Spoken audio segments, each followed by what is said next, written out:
많은 그리스도인들에게 참 많은 좋은 영감을 주셨고 또 좋은 설교자셨지만 병마와 싸우고 최근에 암으로 소천하신 티모티 켈러 목사님께서 공동체에 대한 글귀 하나를 남겨주셨습니다. 이렇게 전하셨는데요. Everyone says that they want community and friendship, but mention accountability or commitment to people, and they run the other way. 무슨 말인가요? 해석을 한번 보여주십시오. 모든 사람들이 공동체와 교우 관계를 원한다고 말하지만 사람들에 대한 책임과 헌신을 언급하면 그들은 반대 방향으로 다름질한다는 것입니다. 우리는 어딘가에 소속되기를 원하지만 이렇듯 의무와 책임을 이야기하면 이것들을 피하고 싶어 한다는 것이죠. 얼마 전 이제 계속 예비 목자 교육이 시작됐는데요. 지난주 이제 목자님들과 그 소그룹으로 모여서 이야기할 때 주제가 하나 주어졌습니다. 내가 원하는 공동체, 내가 꿈꾸는 공동체는 어떤 모습인가요? 라는 질문을 나누게 되었는데요. 각자가 많은 생각과 고민들을 나누셨습니다. 그 중에서 가장 화두가 되었던 토픽은 하나됨과 성장이었습니다. 우리가 정말 이 공동체가 하나 되고 있느냐, 성장하고 있느냐, 되게 우리 예비 목자님들 수준이 높으시죠. 네, 매우 중요한 이 코어 핵심되는 이야기들을 함께 고민하였습니다. 만약 공동체에 속해 있는 일원들이 책임과 헌신은 피하고 싶어하고 소속감과 친교만 요구한다면 그 공동체는 하나가 될 수 있을지 또 성장할 수 있을지 우리는 고민하게 됩니다. 그러므로 우리 각 개인들이 공동체를 이루는 중요한 일원임을 우리는 그렇게 부르심을 받았음을 기억해야 하고 또 우리가 이것을 견지할 때 공동체는 하나 되고 성장할 수 있다는 것입니다. 그렇다면 어떻게 우리는 이런 공동체에 기여를 할 수 있을까요? 각 개인은 어떻게 공동체에 참여해야 할 것인가요? 오늘 말씀은 공동체의 부르심에 우리가 합당하게 행할 때 공동체는 그렇게 나아갈 수 있다라고 전하고 있습니다. 함께 말씀을 통해 주님은 공동체에 어떠한 부르심을 주셨고 또 그 부르심에 우리는 어떻게 응답해야 하는지를 살펴보기 원합니다. 먼저 바울은 에베소 교회 성도들에게 1절과 같이 권면합니다. 함께 1절을 읽겠습니다. 그러므로 주 안에서 갇힌 내가 너희를 권하노니 너희가 부르심을 받은 일에 합당하게 행하여. 먼저 바울은 이 서신서를 쓸 때 어디에 있었나요? 네, 감옥에 있었죠. 로마 감옥에서 이 에베소 교회 성도들을 향해 바울은 권면합니다. 편지를 써가며 부르심에 합당하게 살라라고 권면하고 있습니다. 도대체 이 부르심이 무엇이길래 바울은 감옥에서도 편지를 쓰며 그 부르심대로 살라라고 이렇게 권면하고 있는 것일까요? 바울이 말하는 이 부르심에 대해서는 우리가 3절과 4절을 통해 볼 수 있습니다. 한 번 더 3절과 4절을 읽겠습니다. 평안에 매는 줄로 성령이 하나 되게 하신 것을 힘써 지키라. 몸이 하나요 성령도 한 분이시니 이와 같이 너희가 부르심의 한 소망 안에서 부르심을 받았느니라. 부르심을 따라 사는 것은 이렇듯 평안에 매는 줄로 성령이 하나 된 것을 힘써 지켜서 그래서 한 몸이 되라는 것입니다. 오늘 본문은 우리를 하나로 묶어주는 것을 평안에 매는 줄이라고 합니다. 하늘과 땅을 묶어주고 또 서로 간에 묶어주는 이러한 줄의 모양을 하는데요. 이렇게 우리가 볼 때 어떠한 모양이죠? 바로 십자가 모양입니다. 바로 평안에 매는 줄은 십자가를 뜻합니다. 하나님과 우리 사이에 원수된 것을 십자가로 소멸하시고 또 서로 간에 막힌 담을 주님께서 육체로 허셨다고 전하고 있습니다. 이 말씀은 우리는 에베소서 2장 14절 16절에서 볼 수 있습니다. 그는 우리의 화평이신지라 둘로 하나를 만드사 원수된 것 곧 중간에 막힌 담을 자기 육체로 허시고 또 십자가로 이 둘을 한 몸으로 하나님과 화목하게 하려 하심이라. 원수된 것을 십자가로 소멸하시고. 예수님의 십자가를 통해 구원받은 우리는 이렇듯 하나님과 화목을 하게 되고 또 서로 간에 하나가 되었습니다. 여기서 강조하는 것은 우린 이미 이 평안에 매는 줄로 하나가 되었다는 것입니다. 그렇다면 우리가 해야 할 영역은 이제 무엇인가요? 그것은 바로 오늘 말씀처럼 하나 되게 하신 것을 힘써 지키라는 것입니다. 사실 여기서 원래 주 동사는 힘쓰다는 것이죠. 지키다는 영어로 to keep으로 되어 있어서 힘써서 지키라는 것입니다. 그러면 우리가 힘써야 되는 것이 있는데요, 이미 하나님께서 우리를 하나 되게 하셨지만 이 하나 됨을 우리가 실제적으로 또 실천하고 그 실천이 실제가 되게 함으로써 경험해야 되는 것입니다. 물론 서로 다른 사람들이 하나됨을 경험하는 건 참 쉽지 않죠. 그래서 바울은 이 하나됨을 지키기 위해서 오늘 말씀을 통해 4가지의 자세를 가져야 한다라고 전하고 있습니다. 오늘 그것에 대해 본문 2절을 함께 보겠습니다. 함께 2절과 3절까지 함께 읽겠습니다. 모든 겸손과 온유로 하고 오래 참음으로 사랑 가운데서 서로 용납하고 평안에 매는 줄로 성령이 하나 되게 하신 것을 힘써 지키라. 겸손과 온유, 오래 참음과 사랑 안에서 용납함, 이 4가지 자세를 통해 하나 되게 하신 것을 힘써 지키라고 권면합니다. 이 4가지 자세들을 우리가 함께 살펴보면서 현재 내가 힘써야 될 것들은 이 중에서 어떤 것인가를 함께 생각해 보면 좋겠습니다. 우선 첫 번째로 겸손입니다. 오늘 말씀에 겸손이라는 단어 앞엔 이 모든이라는 이 형용사가 써져 있습니다. 모든 겸손. 이 헬라어로는 파스라고 하는데요, 영어로는 every라는 뜻도 있겠지만 또 전적으로 완전히라는 뜻도 있습니다. NIV 성경에서는 be completely humble이라고 번역을 하는데요, 적당한 수준의 겸손이 아니라 완전히 내 자신을 내려놓는 그 겸손을 뜻하고 있습니다. 이러한 겸손의 모습은 어디서 어떻게 우리가 찾을 수 있을까요? 우리의 겸손의 모습을 예수님을 통해 발견할 수 있습니다. 빌립보서 2장 6절에서 8절을 함께 보겠습니다. 그는 근본 하나님의 본체시나 하나님과 동등됨을 취할 것으로 여기지 아니하시고 오히려 자기를 비워 종의 형체를 가지사 사람들과 같이 되셨고 사람의 모양으로 나타나사 자기를 낮추시고 죽기까지 복종하셨으니 곧 십자가에 죽으심이라. 하나님이신 예수님이 자신의 하나님 자리를 내려놓고 사람들과 같이 되실 뿐만 아니라 종의 자리까지 완전히 내려오셔서 자신을 낮추시고 또 죽기까지 복종하신 그 겸손의 모습을 말씀하고 있습니다.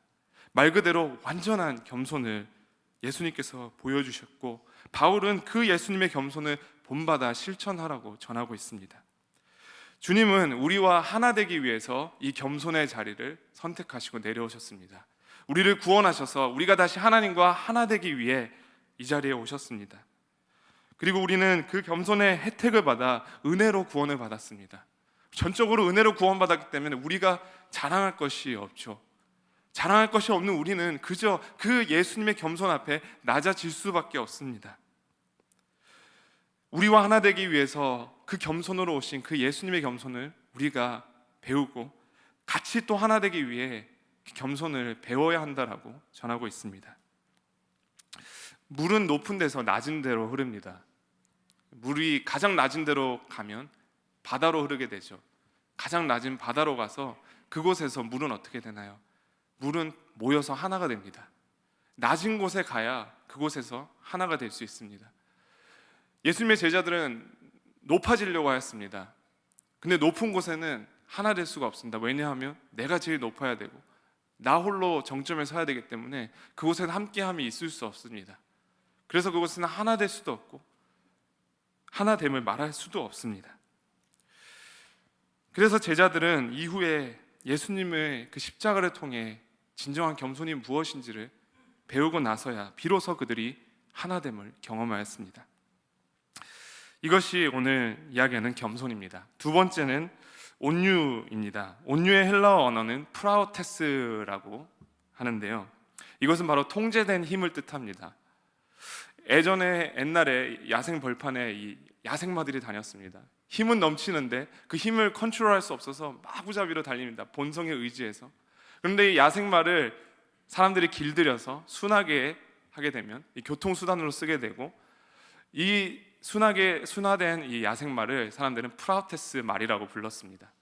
이 프라우테스 말은 여전히 그 안에 야성이 있어서 마구 달릴 수 있고 또 폭발적인 힘을 가질 수 있습니다. 그러나 길들여진 이 새로운 성품은 이 야생마가 기수에 의해서 방향을 틀고 속도를 조절할 수 있는 그러한 이 힘을, 또 다른 이 컨트롤을 갖게 된다는 것입니다. 이 통제된 힘을 바로 온유라고 부릅니다. 성령님 안에 거하는 삶이 그렇습니다. 통제된 힘을 가지고 온유한 삶을 살게 된다면 다른 사람들처럼 화를 버럭 낼 수도 있고 남들처럼 분노 가운데 살 수도 있지만 성령님으로 인해 그 힘을 절제합니다. 이것이 바로 온유입니다. 우리가 관계를 쌓는데 참 오랜 노력과 시간이 필요하죠.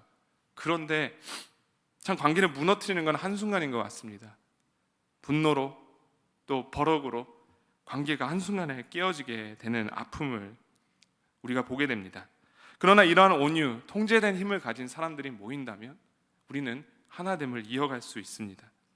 나의 옛사람을 새 사람으로 바꿔가시는 성령 하나님의 만지심을 구하고 그 온유함의 영성을 키워갈 때 주님이 우리의 입술을 다스리시고 우리가 적재적소에 어떻게 행해야 할지를 알게 하신다는 것입니다. 성령님께서 우리의 감정과 입술을 다스리시는 것을 경험할 수 있게 된다는 것입니다. 저와 여러분이 성령님의 온유함을 소유하게 되시기를 주님의 이름으로 축복합니다. 세 번째로는 오래 참음입니다. 우리는 참는 것이 점점 부재되어져 가는 시대를 살아가고 있습니다. 모든 것이 빨리 되어지고 지식이 빨리 왕래하고 그렇게 하는 4차 혁명 시대를 살아가고 있죠. 이 시대에 태어난 아이들은 또 오래 기다리고 참는 것을 참 힘들어합니다. 금방 실증내고 frustrated 되는 것을 보죠. 무언가 우리가 사실은 이러지 않았는데 진득하게 꾸준하게 뭔가 했을 때 그러한 진정한 열매가 맺어지고 또 그 열매의 소중함과 가치를 발견하는 그러한 기쁨이 있었는데 그 기쁨을 상실해가는 시대를 살아갑니다. 당장 눈에 결과가 보이지 않는다고 금방 실망하고 낙심해버린다면 우리 삶에 이러한 열매는 맺어질 수가 없습니다. 그렇다면 우리는 왜 잘 참지를 못할까요? 시대적인 흐름으로 인해 더 악화되는 것도 있겠지만 근본적으로 우리의 모습은 참는 것을 잘 하지 못합니다. 이 성경의 이스라엘 백성들을 볼 때 그들은 참는 것과 거리가 참 멀었습니다. 광야에 하나님이 출애굽을 시켰는데 오히려 그곳에서 툭하면 하나님을 원망하며 괜히 애굽에서 나왔다고 다시 돌아가자고 하고 또 자신들의 지도자인 모세가 시내산에서 늦게 내려오자 불안해하고 이 금송아지를 만들어 숭배하였습니다. 또 하나님의 약속의 말씀대로 살기보다는 당장 눈앞에 보이는 좋아 보이는 우상 신들과 이방 신들을 섬기며 하나님의 언약을 파괴하고 그렇게 자신들의 길을 걸어갔습니다. 또한 자신들이 원하지 않는 메시아라고 결국 예수님을 십자가에 못 박았던 백성들이었습니다. 정말 참을성 없고 원하는 대로 되지 않으면 수틀려 버리면 배신을 밥 먹듯이 하던 그러한 민족이었습니다. 그런데 이러한 모습이 비단 이스라엘 백성들에게서만 나타나는 것일까요? 우리들은 하나님 앞에 오래 참음으로 그분의 약속을 붙들고 살아가고 있는지 한번 우리 자신을 돌아보기 원합니다. 당장 우리 눈에 좋아 보이는 것들을 따라가며 때론 하나님의 말씀을 저버리고 내가 원하는 것들을 선택하고 있지는 않나요? 우리는 참 잘 참지 못합니다. 그리고 하나님께 뿐만 아니라 서로에게도 잘 참지 못합니다. 눈에 보이는 사람에게 잘 참지 못하니 눈에 보이지 않는 하나님을 그렇게 대하고 있는 모습이 우리의 모습인 것입니다. 하나님은 그런데 그런 우리들을 향해서도 수천 년간 참고 인내하고 긍휼을 베푸고 자비로 우리를 대하고 계십니다. 우리가 그 하나님을 볼 때 좀 더 진중해지면 좋겠습니다. 참는 것이 부재되어져 가는 이 시대를 오히려 역행하며 우리를 향해서 여전히 인내하시고 우리를 향해 참아주고 계시는 그 하나님을 우리가 닮아가기 원합니다. 우리가 그 하나님을 닮아가고 서로를 향해 참아주고 인내할 때 우리는 우리를 향해서 그렇게 인내해 오시고 우리를 향해 길이 참으시는 그 하나님의 마음을 조금씩 알게 됩니다. 그리고 서로가 그 하나님의 마음을 함께 가질 때 그 하나님의 마음이 우리를 묶어주는 그 마음의 유대가 되어서 우리는 그것 안에서 하나가 되어갈 수 있습니다. 마지막 네 번째로는 사랑 안에서 용납하는 것입니다. 왜 서로를 볼 때 못난 부분, 못생긴 부분, 또 보기 싫은 부분들이 생길까요? 사랑하지 않기 때문이죠. 물론 사랑해도 이러한 것들이 보일 수 있습니다. 그런데 사랑하면 그냥 보기 싫은 것으로만 끝나는 것이 아니라 그럼에도 불구하고 이 사람을 어떻게 수용해야 되지라고, 어떻게 용납해야 되지라고 고민을 하게 됩니다. 모난 부분을 참아주고 언젠가는 깨닫고 극복하겠지 하고 기다려줍니다. 그리고 여전히 오랫동안 잘 되지 않는 그러한 모습을 볼 때 때로는 안타까워하는 모습을 보며 그것을 어떻게 도와줄 수 있을지 긍휼의 마음을 가지는 것입니다. 왜 이렇게 수용하고 용납해 줄 수 있을까요? 그것은 바로 사랑하기 때문입니다. 그러므로 용납하기 위해서 우리는 먼저 사랑을 해야 합니다. 사랑을 우리는 억지로 짜낼 수는 없습니다. 그러나 우리는 사랑을 하기로 결심할 수는 있습니다. 당장 그 정도까지 사랑의 크기가 도달하지 못할 수는 있습니다. 하지만 주님께서 나를 사랑하시는 그 사랑으로 내가 이 사람을 사랑하겠다라고 마음을 먹으면 어느새 점점 그 사람을 내가 수용하고 용납하고 있는 것을 보게 됩니다. 물론 이 사람은 아무리 죽었다 깨나도 못하겠다 하는 사람도 있을 것입니다. 그런데 그 사람마저도 품으려고 할 때 정말 우리 안에 깊은 성화가 일어납니다. 원수까지도 사랑하시는 그 예수님의 마음을 우리가 이해하기 시작합니다. 평생 해결될 것 같지 않은 그 숙제라도 끝까지 사랑하기에 우리가 다시 다짐하고 또 다짐하면, 그러다 보면 어느새 내 안에 사랑의 깊이와 넓이가 예수님의 그것과 점점 닮아가는 것을 보게 됩니다. 그리고 언젠가 우리가 천국에 가는 그날 분명 그 사랑이 완성되리라 믿습니다. 그러한 사랑 안에 용납하는 성품을 소유하는 저와 여러분이 되시기를 주님의 이름으로 축복합니다. 겸손, 온유, 오래 참음, 사랑 안에서의 용납, 이 네 가지 자세 중에 우리 각자는 어떤 부분에 더 힘써야 할까요? 저는 제 자신을 볼 때 온유가 좀 부족한 것 같습니다. 아니, 좀 많이 부족합니다. 그렇게 안 보이시겠지만 저는 억울하면 욱하는 성격이 있습니다. 네, 제 주위에 있는 분들은 압니다. 네, 목사님들이 제일 많이 보시죠. 제 아내가 제일 많이 보고요. 늘 미안한 마음이 있는데 개선하려고 노력은 하고 있는데 여전히 가야 할 길이 먼 것 같습니다. 그런데 솔직히 좀 더 내면을 깊이 보니까 세 번째 그 오래 참음도 안 되고 있는 걸 봅니다. 그리고 네 번째 사랑 안에 용납하는 것도 어느 순간 제가 사람을 구별하고 있는 제 자신을 볼 때 아직 멀었구나. 그리고 솔직히 겸손도 많이 부족한 것 같습니다. 여러분은 어떠신가요?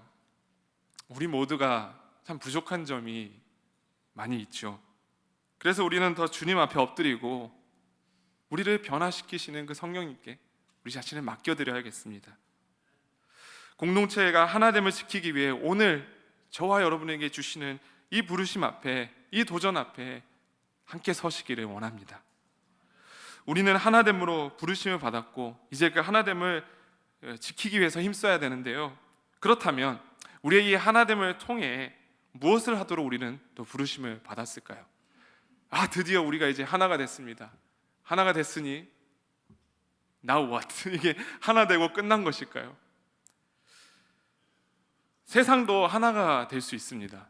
올림픽과 월드컵을 통해, 국제 행사를 통해 사람들은 하나 되고요. 또 K-팝 콘서트에 가면 하나 되는 걸 보게 되죠. 그리고 취미 생활이 서로 맞으면 또 열정을 다해 하나가 됩니다. 하나 될 수 있는 것들은 참 많이 있습니다. 그런데 우리의 하나됨은 과연 무엇을 위한 것일까요? 우리는 무엇을 위해 하나가 돼야 되고 과연 이 하나됨의 목적은 무엇인지 우리가 생각해 봐야 합니다. 이것에 대해서 오늘 바울은 15절에서 우리에게 전하고 있습니다. 이번에 새 번역으로 함께 보기 원하는데요. 함께 15절 말씀 읽겠습니다. 우리는 사랑으로 진리를 말하고 살면서 모든 면에서 자라나서 머리가 되시는 그리스도에게까지 다다라야 합니다. 공동체는 바로 이 하나됨을 통해서 성장하도록 부르심을 받았습니다. 하나됨 속에서 서로에게 방금 말씀처럼 사랑으로 진리를 말하고 진리를 살아내면서 성장을 경험한다는 것입니다. 이 진리는 하나님의 말씀을 의미합니다. 하나된 공동체는 하나님의 말씀을 서로에게 전함으로써 성장하는 곳이 되어야 합니다. 사랑 안에서 하나님의 말씀을 전한다는 것은 그리스도로부터 오는 생명을 서로에게 전달하는 것입니다. 그런데 그냥 진리만 전해질 땐 때론 아프게 느껴질 수 있습니다. 네가 날 알아. 그런데 사랑 안에서 그 진리를 받을 때는 그 진리 자체는 아플 수도 있습니다.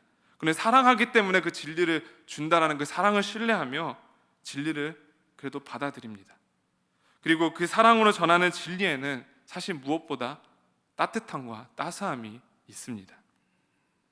그리고 그 진리를 전하는 사람도 그 진리대로 이미 말했기 때문에 함께 몸부림치며 하나님의 뜻을 함께 구할 때 서로 성장하고 그 안에서 함께 하나됨으로 성장하는 것을 경험하게 된다는 것입니다. 그러므로 사랑 안에 진리를 말하는 것은 공동체 안에 생명력을 불어넣는 일입니다. 하나님의 이 놀라운 이 너무 중요한 일을 우리에게 맡기셨습니다. 우리에게 말씀을 전할 수 있는 입술을 허락하시고 우리가 이 말씀을 함께 전함으로써 함께 그 말씀 앞에 서서 말씀으로 살아가는 일에 하나가 되게 하셨습니다. 그 부르심으로 우리를 부르신 것입니다. 그러므로 우리는 서로에게 사랑 안에서 진리를 말하며 살아가야 합니다. 우리의 모든 신체 부분들은 한 곳으로 연결이 됩니다. 어디로 연결이 될까요? 바로 뇌로 연결이 됩니다. 뇌와 각각 이 신체 부위들이 다 연결이 되어 있는데 무엇으로 연결이 되어 있을까요? 신경으로 연결이 되어 있습니다. 이 모든 신경들을 통해 모든 신체 부분들은 뇌를 통해 신호를 받게 되고 그 명령에 따라 움직입니다. 우리가 컨트롤할 수 없는 이 장기들도, 몸 안에 있는 장기들도 우리가 의식적으로 신호를 주고 있지는 않지만 이미 신경으로 연결돼서 뇌가 계속해서 그 장기들을 움직이게 합니다. 그러므로 신경은 우리의 몸에 있어서 매우 중요합니다. 만약 그 신경이 제대로 신호를 전달하지 않거나 딜레이를 하게 된다면 우리의 몸은 잘 움직이지 않고 느리게 반응하게 됩니다. 또한 뇌에서 장기로 가는 신호들이 약해져서 장기들이 제대로 활동하지 않는다면 통증이 생기고 또 질병이 생길 수 있다고 합니다. 그리고 신경이 곳곳에 막히게 되면 몸 여러 군데에 통증이 발생하게 됩니다. 그런데 이 베스트셀러로 꼽힌 신경 청소혁명이라는 책을 보면 우리가 이 막히고 노화된 신경들을 청소함으로써 잘 작동하지 않던 신경들을 다시 젊어지고 건강하게 할 수 있다고 합니다. 굿뉴스죠. 자세를 바르게 해서 눌려있던 신경을 펴주고 또 신경이 많은 곳을 정기적으로 자극해서 그 자극의 신호를 보내 이 신경을 청소해서 다시 살아나게 한다는 것입니다. 그래서 신경을 자극하면 우리가 마사지를 하면 몸이 개운해지는 걸 느끼죠. 그리고 체할 때 우리가 신경을 자극하면 체가 풀리는 것을 느낍니다. 자세한 내용이 궁금하신 분들은 책을 참고하시면 좋겠습니다. 그렇게 신경이 회복되면 우리 안에 신체 부위들과 장기들이 다시 건강하게 작동하게 된다고 합니다. 여기서 중요한 원리는 각 신체 부위들과 이 장기들이 건강한 신경들을 통해서 뇌와 잘 연결이 되어 있어야 한다는 것입니다. 공동체의 역할은 머리 대신 예수님께 우리 모든 지체들이 잘 연결되어서 그리스도를 통해 성장하도록 돕는 것입니다. 그래서 때로는 눌려있는 신경을 펴주듯이 작동하지 않고 있는 신경을 깨우듯이 사랑 안에서 진리를 말해야 됩니다. 이것을 돕지 못한다면 우리는 각 지체가 근본적으로 필요한 것을 제공해 주지는 못하는 것입니다. 열심히 케어하고 밥 사주고 몇 시간 동안 이야기 들어주지만 정작 서로의 성장에 있어서 가장 중요한 것을 빠뜨리고 있는 것입니다. 사랑 안에서 진리의 말씀을 말하고 함께 말씀 안에서 하나님의 뜻을 따라가고 하나님과 연결되도록 우리가 서로 돕지 못한다면 우리는 하나됨을 통해 성장하라고 말씀하신 우리를 그렇게 부르신 하나님의 부르심에 합당하게 행하지 못하는 것입니다. 그러므로 공동체로서 함께 성장하도록 부르심을 받은 우리는 어떻게 해야 할까요? 하나님의 말씀을 더 잘 알아야 합니다. 말씀 안에 거해야 합니다. 그래서 소그룹 모임에 말씀이 빠질 수 없는 것입니다. 우리의 어떤 믿는 자들의 모임에 말씀이 빠질 수가 없는 것입니다. 말씀이 바탕이 되어져야만 사랑 안에서 우리가 진리의 말을 교환할 수 있기 때문입니다. 그리고 그 진리를 우리가 살아내지 못하는 말일지라도 함께 고민하며 스트러글하며 몸부림치는 것입니다. 교제하고 즐거운 활동에 우리가 참 쉽게 하나가 되죠. 모두가 하나 됩니다. 그런데 말씀을 통해 성장하는 일은 모두가 다른 길로 다름질을 하고 있다면 결국 부르심에 합당하지 못한 소그룹 공동체가 되고 말 것입니다. 우리는 이 도전 앞에 서야 하며 이것이 우리 공동체가 살아있는 공동체인지 아닌지를 구분할 수 있는 영적 지표가 되어야 합니다. 이렇게 하나됨을 우리가 지키고 또 사랑 안에서 진리를 말하는 공동체가 된다면 그러면 이 공동체는 어떻게 될까요? 우리 마지막 본문 16절 말씀을 다시 한번 새번역 성경으로 함께 읽겠습니다. 온 몸은 머리이신 그리스도께 속해 있으며 몸에 갖추어져 있는 각 마디를 통하여 연결되고 결합됩니다. 각 지체가 그 맡은 분량대로 활동함을 따라 몸이 자라나며 사랑 안에서 몸이 건설됩니다. 각 사람이 그리스도께 연결되고 각 지체가 맡은 분량대로 행할 때 사랑 안에서 몸은 스스로 자라납니다. 공동체의 한 리더만이 아니라 각 지체들이 그 분량대로 활동할 때 공동체의 각 지체들이 하나됨을 지키고 사랑 안에서 진리를 말하기 시작할 때 이 공동체는 하나 되어지고 성장하기 시작한다는 것입니다. 오늘 말씀은 이것이 바로 공동체의 생명력이라고 전하고 있습니다. 영어에 healthy things grow 라는 말이 있습니다. 건강한 것은 스스로 자라고 성장한다는 것입니다. 하나님은 공동체에게 이미 생명력을 주셨습니다. 이 생명력은 아까 나누었던 우리를 평안에 맺는 줄로 이미 하나 되게 하실 그때 이미 공동체에게 DNA로 심으신 것입니다. 우리가 겸손과 온유와 오래 참음과 사랑 안에 용납함으로 이 하나됨을 지키고 사랑 안에 진리의 말을 하고 살아간다면 공동체와 그 안에 속한 개인들은 성장할 수밖에 없습니다. 우리는 이 생명 DNA가 우리 안에 이미 주어졌다는 것을 그저 믿고 그 믿는 대로 그 부르심 따라 행하면 되는 것입니다. 아무리 이것을 누르고 억압하고 이게 되지 않도록 노력할지라도 하나님께서 심으신 그 DNA는 결코 멈추지 않을 거라는 것입니다. 그러나 이것을 위해서 우리는 부르심에 합당하게 나아가야 합니다. 우리가 하나됨을 지키고 말씀이 우리 안에 있으면 정말 이러한 일들이 일어납니다. 기독교 공동체는 그렇게 2000여 년 가까이 그 시간 동안 그 생명력을 가지고 성장해 왔습니다. 그런데 반대로 하나됨이 깨어지고 하나님의 말씀이 사라진 공동체는 쇠퇴해지고 사라져 왔습니다. 중요한 것은 하나님의 말씀을 믿고 순종하며 그 말씀 그대로 부르심에 합당하게 행하고 있느냐입니다. 하나님은 공동체를 하나 되고 성장하도록 부르셨습니다. 그 부르심에 합당하게 각 지체들이 이 공동체 안에서 활동한다면 그리스도께로부터 오는 생명력으로 우리는 성장할 것입니다. 그래서 우리는 늘 기억해야 합니다. 나 한 사람으로 인해 우리 공동체가 하나 될 수도 있고 하나가 깨어질 수도 있고 성장할 수도 있고 성장이 멈출 수도 있다는 것입니다. 우리는 하나님의 부르심에 함께 선한 마음으로 함께 동참하며 이 주님의 부르심에 나아가기 원합니다. 말씀을 맺겠습니다. 그렇다면 공동체는 왜 성장해야 할까요? 교회가 더 커지고 더 잘 되려고요? 솔직히 하나님은 교회가 더 크고 잘 되는 것에 관심이 없으십니다. 하나님의 관심은 성도들이 이 공동체의 생명력을 통해 세상 가운데 나아갈 준비가 되었느냐입니다. 우리의 공동체가 성장하고 건강해야 되는 이유는 세상에 바로 이 그리스도의 빛을 비추어야 되는 사명이 우리 각 개인에게 이 공동체에게 있기 때문입니다. 그래서 우리에게 먼저 하나 되라고 성장하라고 부르심을 주신 것입니다. 우리가 사랑으로 하나 될 때 세상은 우리가 주님의 제자인 것을 알게 될 것이라고 말씀하십니다. 우리는 공동체 안에서 함께 성장하여 이제는 그 성장을 통해 세상 가운데 나아가야 합니다.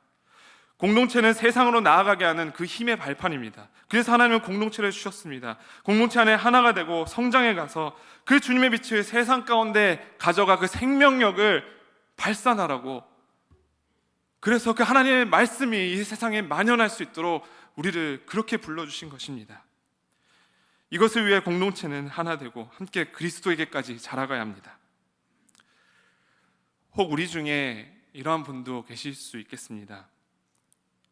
공동체 관계 가운데 아픔이 있고 또 사람들과 함께하는 것이 힘들어 공동체에 함께하지 못하는 그러한 어려움이 있는 분들이 계실 줄 압니다. 교회와 공동체도 함께 마음 아픕니다. 공동체에 속하지 못하시는 말 못할 이유들도 많이 있으시겠죠. 그런데 공동체에 속하지 않은 것은 하나님이 우리를 창조하신 원리대로 살아가는 것은 아닙니다. 하나님은 공동체 없이 살아가고 있는 아담을 보며 당신이 창조하신 모든 것들 중에 처음으로 보시기에 좋지 않았다라고 하셨습니다. 우리는 홀로 살 수 없는 존재로 지어졌기 때문입니다. 믿음의 공동체 또한 마찬가지입니다. 결코 홀로 믿음의 길을 갈 수 없기에 예수님은 제자들에게 가장 먼저 공동체를 주셨습니다. 이제 여름 시즌이 끝나가고 곧 8월 말과 또 9월 초에 오늘 또 광고 시간에 많이 보셨겠지만 목장과 여러 소그룹들이 다시 시작이 됩니다. 우리는 소그룹도 이 믿음의 공동체, 믿음의 형제 자매들과 함께 해야 합니다. 그리고 소그룹이 교제로만 모일 뿐만 아니라 이 소그룹을 통해 서로가 하나됨을 경험하고 각 개인이 예수님께 연결되도록 우리는 서로 도와야 합니다. 우리의 힘의 원천은 오직 예수님께만 있기 때문입니다. 이 믿음의 공동체를 함께 세워가길 소망합니다.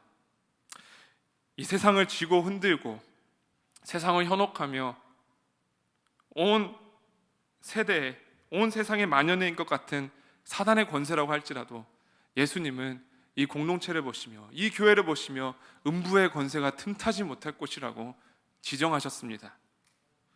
주님의 몸된 이 공동체가 하나됨을 지키고 각 개인들의 공동체를 통해 그리스도와 연결되고 우리 안에 성령 하나님께서 역동적으로 역사하신다면 음부의 권세가 틈타지 못하는 그러한 공동체로 세워질 줄 믿습니다. 세상은 여전히 거대한 것 같고 내일 월요일부터 일터와 산터로 나아가야 되는 우리의 현실이 기다리고 있습니다. 그러나 우리를 성장시키시고 자라나게 하는 그 생명이 있다면, 그 생명의 DNA가 있다면 우리는 이제 오히려 우리 주변 사람들을 변혁시키는 그러한 하나님의 나라를 확장하는 빛의 역할을 감당하게 될 줄 믿습니다. 저와 여러분이 이 부르심의 한 소망 안에 하나 되고 한 성령님 안에 한 몸을 경험하며 그리스도께까지 자라는 그러한 성장하는 생명력 있는 공동체의 지체들이 되시기를 주님의 이름으로 축복합니다.